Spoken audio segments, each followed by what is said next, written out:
பிரியமானவர்களே, ஆண்டவராகிய இயேசு கிறிஸ்துவின் நாமத்தினாலே உங்கள் யாவரையும் அன்போடு கூட நான் வாழ்த்துகிறேன். ஆண்டவர் கிருபையாய் நமக்கு கொடுத்த இந்த புதிய நாளுக்காக முதலாவது நாம் ஆண்டவருக்கு நன்றி சொல்லுவோம்.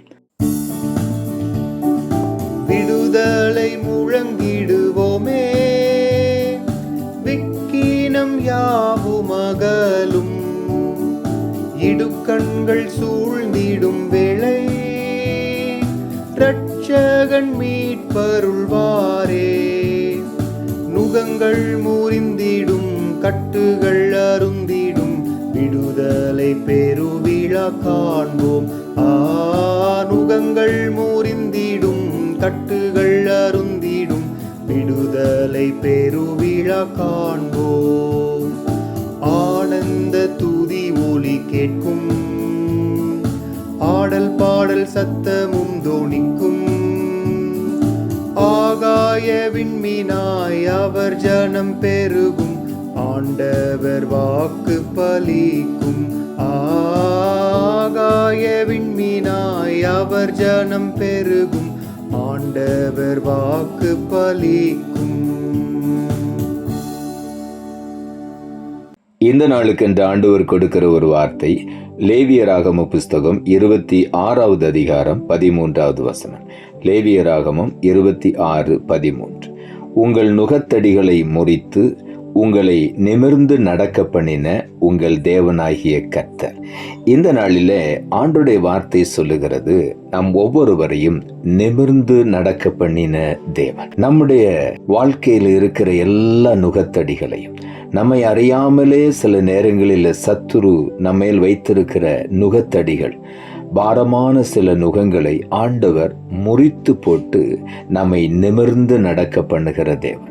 அநேக நேரங்களிலே அந்த பாரமான நுகங்கள் நம்மேல் இருக்கும் பொழுது நாம் விடுதலையோடு நிமிர்ந்து பார்த்து ஆண்டவரை துதிக்க முடியாது, நாம் நிமிர்ந்து நடக்கவே முடியாது, கூனி குறுகி போயிருப்போம், நம்முடைய நுகங்கள் நம்மை அழுத்தி கொண்டிருக்கிறபடியினாலே.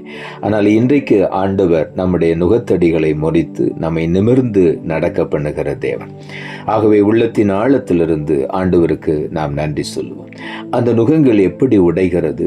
ஏசாயா தீர்க்கதரிசன புஸ்தகம் 10ஆம் அதிகாரம் 27ஆம் வசனம் சொல்லுகிறது, அந்நாளிலே உன் தோளி நின்று அவன் சுமையும் உன் கழுத்தி நின்று அவன் நுகமும் நீக்கப்படும், அபிஷேகத்தினால் நுகம் முறிந்து போகும்.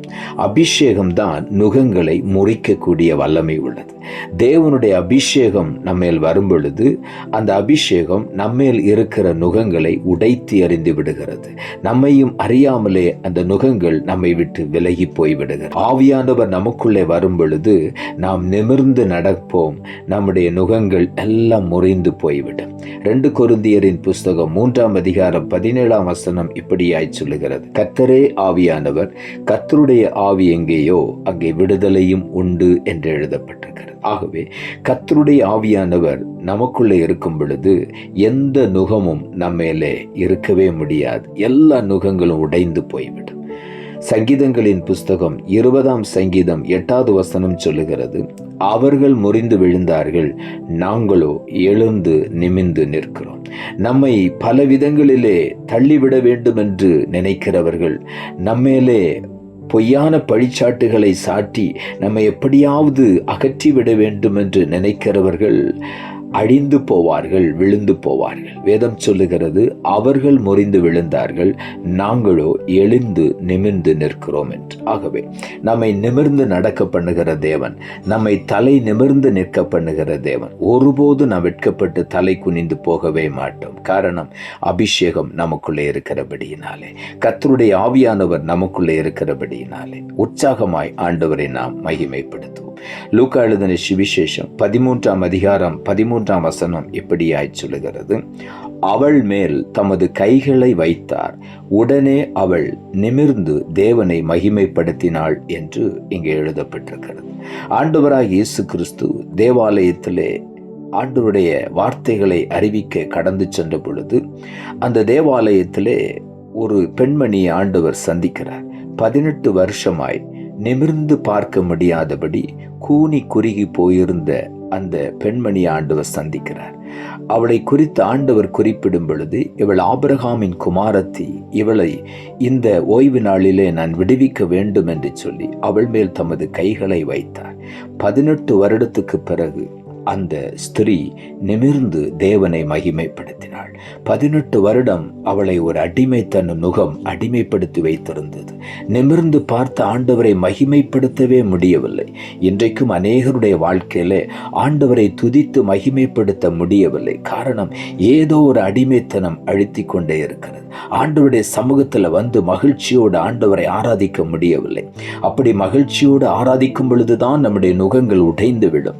அபிஷேகத்தினாலே நிறைந்த ஆண்டவரை ஆராதிக்கும் பொழுதுதான் நுகங்கள் உடைந்து விளைகிறது. அன்றைக்கு அந்த ஸ்திரீயின் மேலே ஆண்டவர் தம்முடைய கைகளை வைத்த உடனே அவள் நிமிர்ந்து தேவனை மகிமைப்படுத்தினாள்.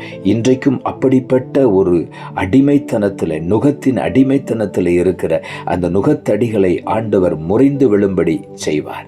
நம்மேல் அவருடைய கரங்களை இப்பொழுது ஆண்டவர் வைப்பார். நாம் நிமிர்ந்து தேவனை மகிமைப்படுத்துவோம்.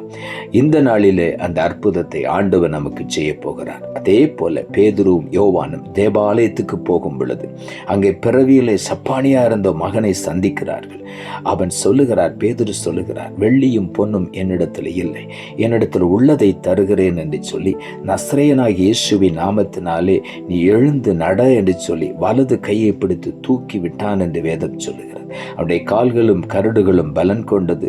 அவன் குதித்து எழுந்து நடந்தான் என்று அப்போஸ்தலர் நடபடிகள் 3ஆம் அதிகாரம் 8ஆம் வசனம் சொல்லுகிறது. அவன் குதித்து எழுந்து நின்று நடந்தான். நடந்து குதித்து தேவனை துதித்து கொண்டு அவர்களுடனே கூட தேவாலயத்துக்குள் பிரவேசித்தான்.